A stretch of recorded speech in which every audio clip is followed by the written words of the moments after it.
moyekoli pe molakisi. Mwana azali mosale pe molobe na yawe nzambe. Yeyo, Lumière Kambulu. Merci. Na fungoli buku na bomoi. Desejo a todos as calorosas boas-vindas. Mokolo malamu na biso banso. Hey, biso tozali réflexion. Tozana ba sponsor na biso na réflexion. Kunguku TV. Ha! Tozali susu na Rebecca aime les princes. Bongo lisusu ndeko na biso 7 stars. Nayemei. Patron des patrons. Lumière Kambulu. Bokota Boyoka réflexion. C'est quoi émission waneza ya Lumière Kambulu to sola mama la banoti ndo ba link nango c'est quoi li solo o eza ya semaine oyo ti samedi eza li solo nani to benga moi sa valeur c'est quoi mama na yo moi sa valeur azana ba mama moi sa valeur azana nani to bengi moi sa valeur moi je libala ah OK allez nana ni sus on peut ça par exemple moi c'est libala za na valeur moi so pas au tonga ndako na za femme de valeur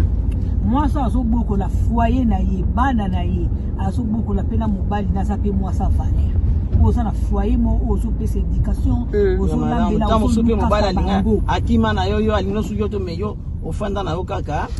boko la bana na yo na ba niveau wana siko bale moi qui para yo ale faut bana ko benga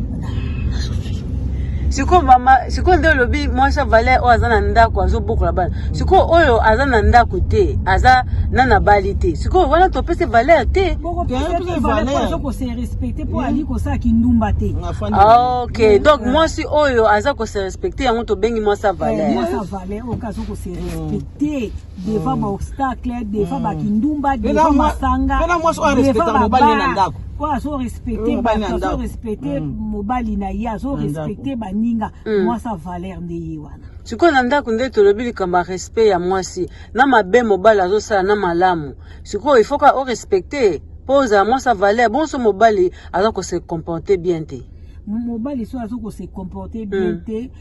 premièrement bo banda na on dialogue bo solo linaye otalise ba point o ezo sala ndako désordre au solo liné au PC ba conseil ce que monite azo yo kate azo comprendre te o ko luka batu moko baza proche na bino o ya bien bo partager na bango ba o ba ko contacter ba solo liné ba lakise ba expliquer ndenge ni akota musa foyer na ye ndenge akoza malamu na mwasi na ye wana siko soka yo kite a mwasi azona ba proposition na ye mususu o ya ko zwa devant mobali wana Maman tokota droite donc siko c'est que na mukuse ba critère nini to rolo baneti